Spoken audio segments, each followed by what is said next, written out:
Close your eyes for just a moment, and imagine this.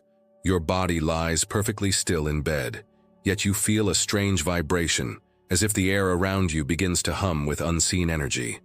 Then suddenly, you are no longer confined within your skin.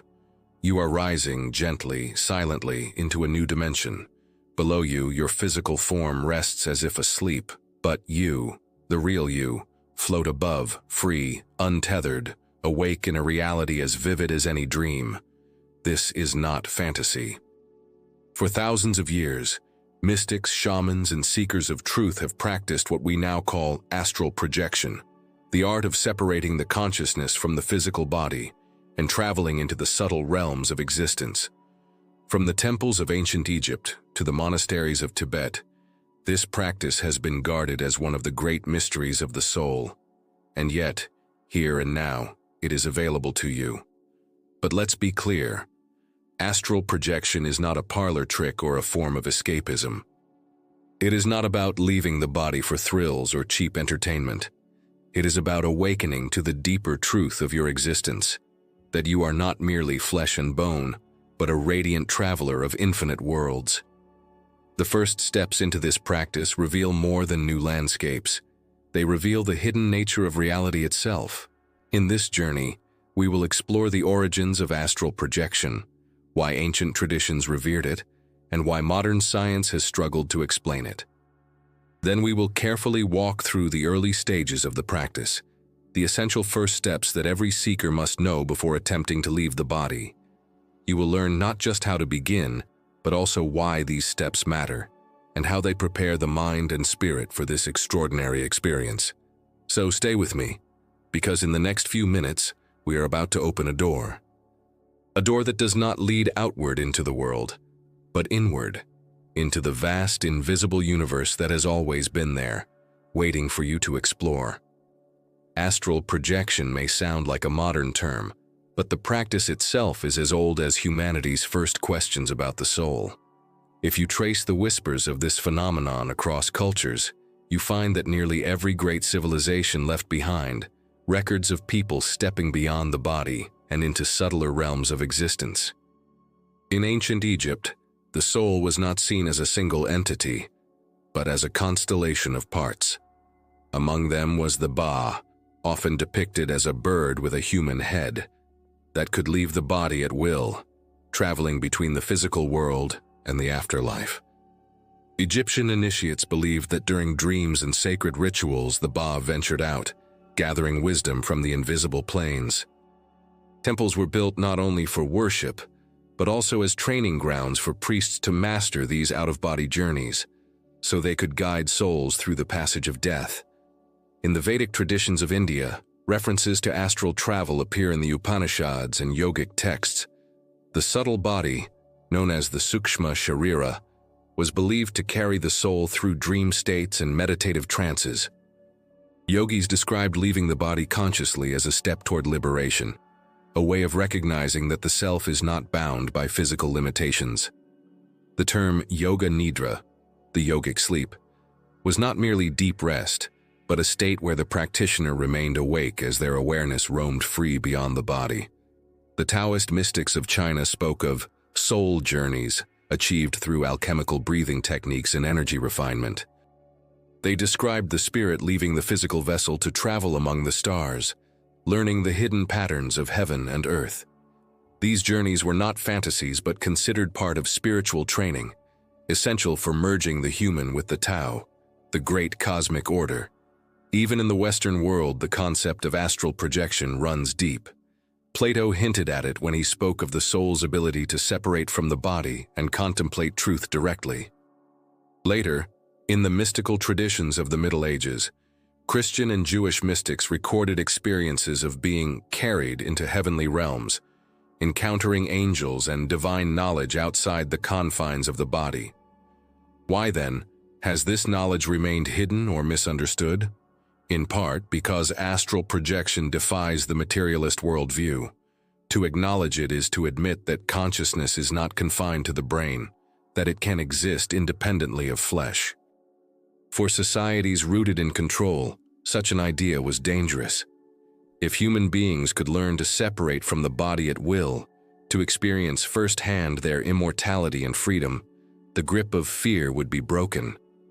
And so, the teachings were preserved in symbols, whispered in secret schools, passed from teacher to disciple. Even today, astral projection is often dismissed as imagination, though countless seekers across cultures continue to experience it for themselves. Philosophically, the significance of astral projection is profound. It proves that you are not what you appear to be. The body is a temple, yes, but you are the light that dwells within. To step beyond it is to glimpse the vastness of the soul, to taste eternity while still alive.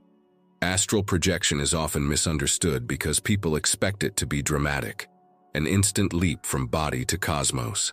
But the truth is more subtle, more intimate. The first steps are not about forcing your soul out of your skin, but about learning how to shift awareness, how to loosen the anchor that ties consciousness to the physical form. Imagine for a moment that your body is like a ship docked at a harbor. Most of the time, your consciousness is tightly moored, bound to the vessel. Astral projection is not about destroying that tether. It's about learning how to gently untie the ropes so that your awareness can drift into wider waters while the body remains safe at rest. The process begins with something deceptively simple: relaxation. To project outward, the physical body must enter a deep state of stillness. Ancient yogis called this yoga nidra. Modern practitioners simply call it the trance state. The key is to let your body fall asleep while your mind remains awake. This balance, the razor's edge between waking and dreaming, is the gateway to the astral. Next comes the vibration stage. For centuries, mystics have described this mysterious sensation: a humming, buzzing, or wave of energy flowing through the body as if the physical and astral selves are beginning to separate. Many first-time seekers are startled when they feel it, mistaking it for fear or even danger.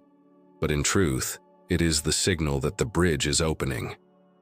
The body vibrates because two layers of being, the dense and the subtle, are momentarily in flux. At this stage, focus is everything. If your attention collapses back into the body, the experience fades. If your attention drifts into unconscious sleep, the moment is lost. But if you remain balanced, calm, observant, detached, something extraordinary happens. You begin to sense that you can move without moving. Mystics often describe this moment as rolling out or floating upward. It is as if the soul gently peels away from the body, rising a few feet, sometimes seeing the room from above. Some experience it like stepping out of a suit, others like being drawn into a current of light. The sensations vary, but the essence is the same. You realize undeniably that you are more than your body. And yet, astral projection is not limited to leaving your bedroom and floating to the ceiling. That is merely the threshold. Once the separation is complete, the astral world unfolds, sometimes as a mirror of the physical, other times as dreamlike landscapes shaped by thought and energy. You may see familiar places, but infused with luminous qualities. Or you may step directly into realms that feel timeless, otherworldly, yet vividly real. But here's the secret most beginners overlook. The astral plane responds to thought and intention. Unlike the physical world, where movement requires muscles, here movement is guided by focus. To think of a place is to begin traveling there. To dwell on fear is to attract it. To concentrate on light and wisdom is to rise into higher spheres. This is why preparation matters so deeply, because your inner state shapes the journey more than any technique. In these first steps, the most important lesson is not control, but surrender. Astral projection is not achieved through brute force. It is allowed, invited, like a bird choosing to open its wings. And as soon as you realize you can, you discover that you always could. The question then becomes, what lies beyond the first few steps? What mysteries await once you've crossed the threshold? And why did so many ancient teachers both encourage and warn against the journey? Crossing the threshold of astral projection is like stepping into a vast ocean, At first, you hover near the shore, perhaps floating above your bed, perhaps wandering through a familiar room, but soon you realize the sea is endless. Where do you go? What do you encounter? And perhaps most importantly, what do you bring with you into these realms? Here is one of the great paradoxes. The astral plane is both real and symbolic. Real, because countless seekers across cultures describe strikingly similar experiences. Symbolic, because much of what you see is shaped by your mind, your beliefs, and your emotions. A serene, clear mind may travel into luminous dimensions of harmony. A fearful mind may conjure shadows and illusions. Thus, the astral world is a mirror, reflecting both your inner self and the vast architecture of existence. This is why so many ancient teachers warned against chasing astral projection for thrills. Without preparation, the astral can amplify your fears, turning them into landscapes and beings that feel tangible.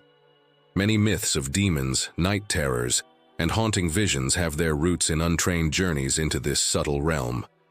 But with knowledge, these same encounters can be understood for what they are: projections of the self, opportunities to face and transmute what is hidden within. Another misconception is that astral projection is dangerous because the soul might not return. But traditions worldwide affirm the silver cord, the luminous thread connecting the subtle and physical bodies, remains intact until natural death. No matter how far you travel, you are always tethered, always able to return. The real danger is not getting lost, but becoming so fascinated by the astral that you neglect the physical life you incarnated to live. Yet the astral is not only a mirror of the self, it is also a gateway. Mystics describe using astral projection to access hidden knowledge, meet guides or teachers, and even explore dimensions that feel like training grounds for the soul. In Tibetan Buddhism, there are teachings of the dream body used to prepare for the afterlife journey. In the Hermetic schools, astral travel was considered a rehearsal for the liberation of the soul after death. The message is clear: by learning to step beyond the body now, you gain freedom from fear later. One fascinating aspect is the fluidity of time in the astral. Some travelers describe entire journeys lasting hours, only to wake and find that minutes have passed. Others report glimpsing potential futures or revisiting moments from the past. This suggests that astral projection is not bound by linear time, but allows consciousness to step into a higher perspective where past, present, and future flow together like streams into a river. There are also tales of meeting other beings, sometimes human souls, sometimes luminous guides, sometimes entities that defy description. Are they independent intelligences or archetypes of the mind? Perhaps both. Just as dreams can be both personal and collective, the astral may contain levels where consciousnesses overlap, where souls interact beyond the limits of flesh. All of this reveals why astral projection was once considered sacred, taught only to initiates. It is not simply a technique to be mastered, but a profound journey of self-discovery and cosmic exploration. It shows us that consciousness is not confined, that reality is far vaster than the physical, and that our lives are woven into a tapestry of dimensions most never glimpse. And so, the deeper truth emerges. Astral projection is not about leaving the body. It is about awakening to the fact that you were never truly trapped in it. The body is a temple, but you are the light within. To project is simply to remember. Knowing the history and philosophy of astral projection inspires the mind, but true transformation comes from practice. The ancient adepts never spoke of astral projection as a theory. It was always a discipline, a path. And like all sacred arts, the first steps are subtle, requiring patience, preparation, and reverence. Let us walk through the foundations. The very first key is relaxation of the body. Astral projection begins not with effort, but with surrender. Find a quiet place where you will not be disturbed. Lie down on your back or sit upright with the spine straight. Breathe slowly, deeply, until your body feels heavy and calm. Your goal is to quiet the physical vessel so that consciousness can begin to shift. The second key is stillness of the mind. This is often harder than stilling the body. As thoughts arise, observe them, but do not cling to them. Many beginners use visualization to help. Imagine yourself sinking deeper into the bed or floating in a vast ocean. Some find it helpful to count down slowly from 100 to 1, with each number drawing them closer to the threshold between wakefulness and sleep. Then comes focus on the third eye. Gently direct your attention to the space between your brows. This region is linked to inner sight and often becomes the launch point for astral separation. You may begin to feel pressure, tingling, or subtle vibrations here. Do not be alarmed. These are signs that your awareness is shifting from the physical senses to the subtle ones. When the body is fully relaxed and the mind is focused, many experience the vibrational state, a humming, buzzing, or pulsing energy through the body. This is the moment of crossing. The secret is not to panic. Allow the vibrations to wash over you, like waves preparing to carry you beyond the shore. From here, practice one of the classic exit techniques, the rope technique. Imagine a strong rope hanging above you. Without moving the body, will yourself to reach out and climb. Pull yourself upward with your mind alone, until you feel a shift, as if you are sliding free. The rollout technique.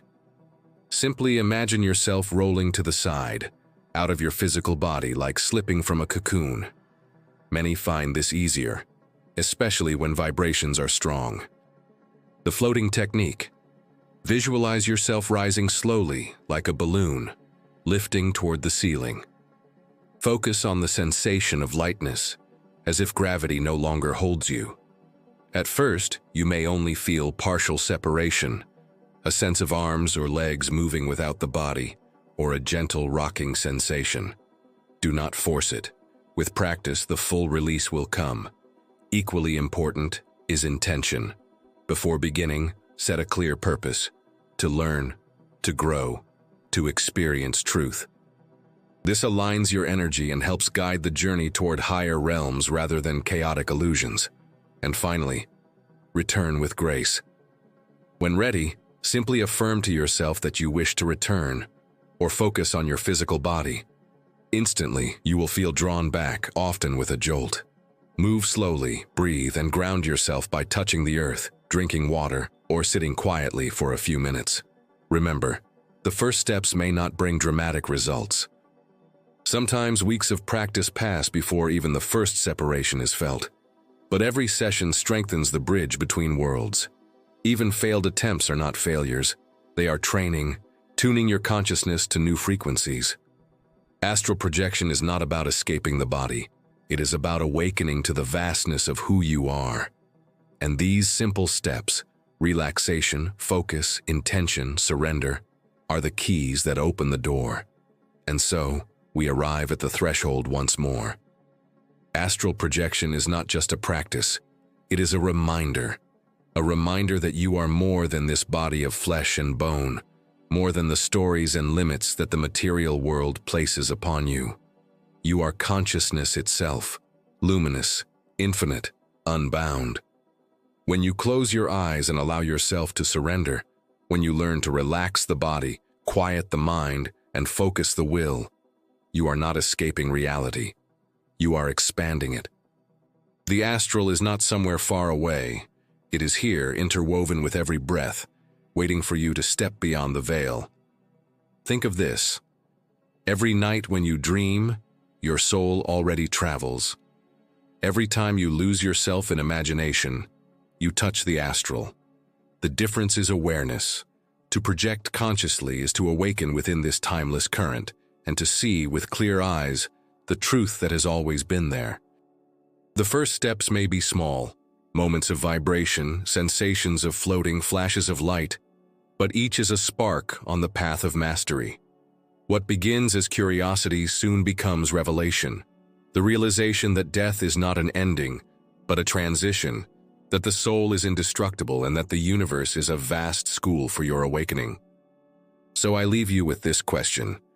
If you knew you could step beyond your body tonight, free to explore dimensions beyond space and time, free to witness the true essence of your being, would you have the courage to try? The doorway is open. The choice is yours. If this journey stirred something within you, if you feel the call to explore the hidden worlds of the soul, then stay with this channel, where we walk together through the mysteries. Share your thoughts, your experiences, and let's continue unveiling the secrets of existence one step at a time. Because the truth is simple, yet profound. You are not in the universe. The universe is in you.